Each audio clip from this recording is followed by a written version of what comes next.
Today is day 26 of my instant ramen challenge, and I'm going to attempt to make ramen bread using Janelle's pan de sal recipe. I've never even made bread before, so let's see how this goes. I'm using these Maggi noodles since I have a 5-pack of it and I just need the noodle portion. I blitzed them up, and my game plan is to substitute a portion of the flour with the instant ramen dust, which came out to be 134 grams. I poured the flour into my stand mixer along with the ramen dust, active yeast, salt on the other side, and some sugar. Once the dry ingredients were mixed, which I realized I could have just used the spatula the entire time, I added eggs and warm milk. I let the machine do its job while I slowly poured in the rest of the milk. Then I added butter and continued letting it knead in medium speed, and I let that run for about 10 minutes. Formed it into a ball, covered, and I'm going to let that sit for an hour. The recipe calls for cream crackers, so I'll be using these chocolate ones that spoke to me at the grocery store. I just blitzed them up as well. Looking back, I wish I had tried one of the cookies before that, but oh well, just another excuse for me to go back and get some more. This bread pan is another purchase I made last year because I was being overly ambitious, but I never used. I tried lining it up with parchment paper, but I wasn't patient enough for that to work out, so I just sprayed it with oil. The bread dough didn't look too bad, so I pulled it out onto a floured surface. The instructions were to push out the air bubbles, which I didn't feel any, so I was getting a little worried. Then I just threw it into the bread pan and spread it out, topped it off with the cookie crumbles. I covered it, and this is how it looks after 2.5 hours. I think it's supposed to rise a bit more, but it was late and I needed my beauty sleep, so I put it in the fridge. Here's how it looks when I pulled it out the next morning, and here it is 5 hours later. I think this may be the most it will rise, so I'm just gonna go ahead and cook it. I threw it in the oven, and then I remembered that it came with a lid, so I took it back out, put the lid on, and back in it goes. After 25 minutes, it didn't look or feel quite done, so I put it back in for 10 more minutes. I read online that it's supposed to be at 190 degrees Fahrenheit, so I just baked it until it got to that point. And here's how it turned out. I let it cool down for 10 minutes, and the entire time I was taking pictures and sending them to my family and friends to show off the bread. I didn't even know how it was going to turn out.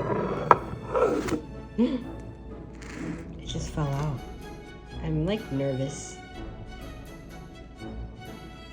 Whoa, look at that. I mean, the fact that this thing even looks like bread is bonkers to me. I figured I'd mess it up or something. I sliced into the bread and it was dense as heck, but it was sturdy. Taste wise, it's not as good as the pan de sal that Janelle makes, but it was still a sweet, tasty bread. I ended up eating 4 slices of it in one sitting. The entire time, just in awe that I didn't mess it up.